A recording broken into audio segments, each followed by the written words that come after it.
நாகர்கோவில் அருகே ஓய்வு பெற்ற விஞ்ஞானி வீட்டின் பூட்டை உடைத்து 2,70,000 ரூபாய் நகைகள் கொள்ளை அடிக்கப்பட்டுள்ளது. வீட்டின் பீரோவில் வைக்காமல் குப்பைகளுக்குள் மறைத்து வைத்திருந்த 50 சவரன் நகைகள் தப்பியது.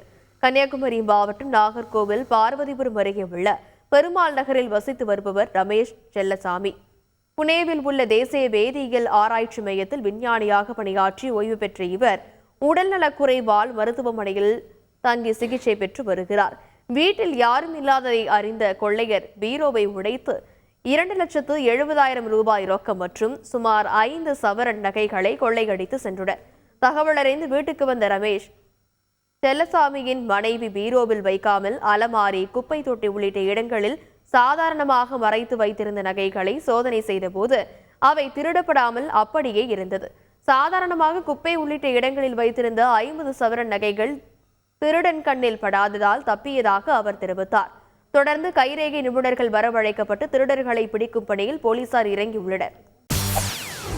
செய்திகளை உடனுக்குடன் தெரிந்து கொள்ள உடனே சப்ஸ்கிரைப் பண்ணுங்க.